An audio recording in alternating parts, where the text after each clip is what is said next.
Jin tertua paling sakti, siap abdikan diri, sebab amalan kulhu. Assalamualaikum warahmatullahi wabarakatuh.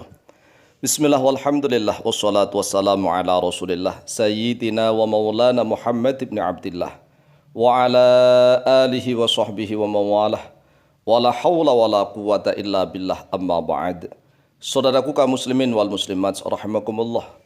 Wabil khusus saudara-saudara kami, para pecinta dan subscriber channel YouTube Al-Mu'alim Center dimanapun berada, yang tidak lupa senantiasa kami doakan. Semoga Allah Azza wa Jalla memberikan kesehatan, sehat walafiat lahir dan batin.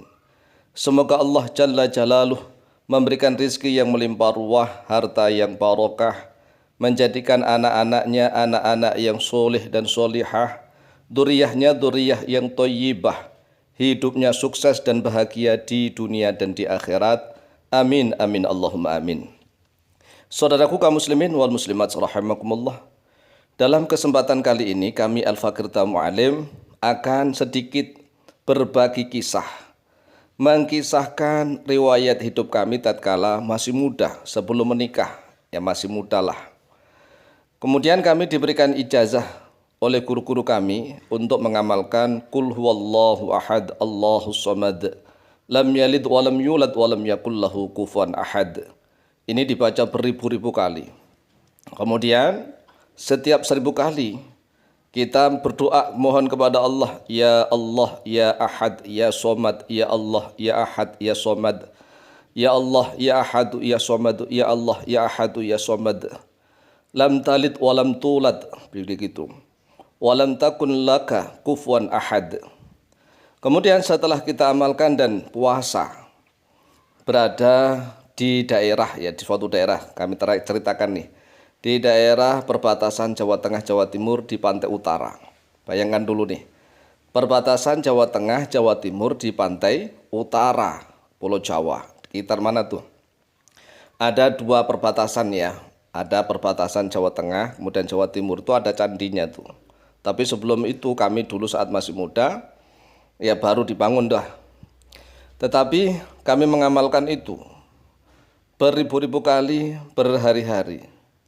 Kemudian tiba-tiba nih ada beberapa sosok yang mendatangi kami malam-malam. Pertama nih yang bernama, ngakunya saya ini adalah Mbah Joyo. Mbah Joyo. Dia ngucap salam. Assalamualaikum, nak, dalam bahasa Jawa ya, pakai bahasa Jawa kromo inggil. Kromo inggil itu ya bahasa Jawa halus lah. Kemudian terjadilah dialog. Saya tanyanya begini intinya, Mbah Joyo ini, kamu ini siapa? Begitu. Dia ngakunya adalah makhluk pertama kali yang ada di Pulau Jawa bersamaan dengan adanya Pulau Jawa. Dia ada saat Pulau Jawa ada. Ngakunya begitu. Kemudian dia menawarkan diri untuk mengabdi. Mengabdi itu artinya siap mengikuti kehendak saya apapun perintah saya, termasuk mohon maaf sampai saya begini, Mbah, bisakah Mbah ini mengambilkan saya mutiara dan emas berlian di tengah samudra? Dia siap, coba bayangkan, siap begitu. Kemudian beberapa hari kemudian ada lagi sosok yang hadir. Dia ngakunya adalah Mbah Utomo. Kalau yang pertama adalah Mbah Joyo, yang kedua adalah Mbah Utomo. Kemudian terjadilah dialog, saya tanya, dia ngakunya ini agak aneh itu gini, dia adalah seorang pertapa zaman kerajaan ya Hindu-Buddha dulu, Mataram kuno sebelumnya, zaman kuno gitu, pertapa sakti. Kemudian dia mengakunya nih, tubuhnya itu dihancurkan oleh musuhnya, sehingga sukmanya ini melayang-layang gitu katanya, dia ngaku. Karena dia bertawa meraga sukma itu adalah melepas sukmanya keluar dari raga. Ya tidak mati karena nyawanya kan masih ada tuh. Masih ada karena manusia itu terdiri dari raga, sukma, nyawa. Kalau nyawa yang keluar dari tubuh maka manusia mati. Tetapi kalau sukma yang keluar, asalkan nyawanya tidak ikut keluar, tidak mati. Mbah Utomo ini ngaku bahwa dia adalah sukma. Sukma yang melalang buana karena tubuhnya sudah hancur nih. Sudah hancur dan dia siap juga mengabdikan diri, begitu. Kemudian berikutnya lagi, ada lagi yang datang. Dia ngakunya saya tanya, namamu siapa? Dalam bahasa Jawa ya. Dalam bahasa Jawa saya cerita ini pakai bahasa Indonesia. Dia ngakunya saya adalah Joko Wujud. Joko Wujud. Wujud. Joko Wujud. Saya tanya juga, Anda ini jenis apa? Dia mengatakan bahwa sebagai Raja Jin. Joko Wujud Raja Jin. Nah, ini ngakunya Jin. Jin yang sudah bisa menguasai tanah Jawa. Kemudian saya tanya-tanya nih tentang Semar gitu ya, tentang Sabto Palon, tentang macam-macam lah. Dan dia mengatakan semuanya itu adalah tipuan-tipuan jin begitu. Tipuan-tipuan untuk menyesatkan manusia. Kemudian karena kami sudah mulai akrab, didatangkan itu ya melalui media ya, tidak bisa nggak ada media. Karena kan dia ini makhluk yang halus, yang sulit untuk menampakkan diri. Jadi ada media, kita siapkan jubah baju kosong, nggak ada manusianya tuh. Kemudian kalau dia mau masuk gitu kan, melewati jubah itu. Yang satunya jubah putih, satunya jubah hitam. Begitu. Jadi jubah itulah yang dijadikan media. Kemudian selama berbulan-bulan kami akrab tuh. Sampai kami ngaji Al-Quran. Ngaji Al-Quran, iya ngaji Al-Quran. Dia bisa ngaji Al-Quran. Kami baca Yasin, dia ngaji Yasin. Tiga-tiganya tuh. Ngaji Nurbuat, tatkala itu kami mengamalkan Nurbuat ya. Dia ikut. Kemudian kami baca Qul Huwallahu Ahad dan seterusnya, dia itu diam gitu. Karena memang di dalam surat Qul Huwallahu Ahad Allahus Samad lam yalid walam yulad walam yakul lahu kufuwan ahad itu, kalau sudah dibaca berulang-ulang ribuan kali, mendatangkan luar biasa aura dari Allah Subhanahu wa taala. Kemudian ini bukan kulhu sungsang lah ya, atau kulhu geni. Kalau kulhu sungsang dan kulhu geni itu adalah mantra-mantra yang dibuat oleh para wali-wali Allah di tanah Jawa untuk menundukkan para jin siluman, para pendekar-pendekar yang awalnya menggunakan mantra Jawa kemudian masuk Islam. Kemudian dikasih mantra-mantra kulhu sungsang dan kulhu geni. Kalau kulhu sungsang itu kan begini nih mantranya. Sun atau engsun amatek aji atau ajian. Kulhu sungsang Raja Iman. Kudungku malaikat Jibril, tekanku Nabi Muhammad Rasulullah Shallallahu alaihi wasallam.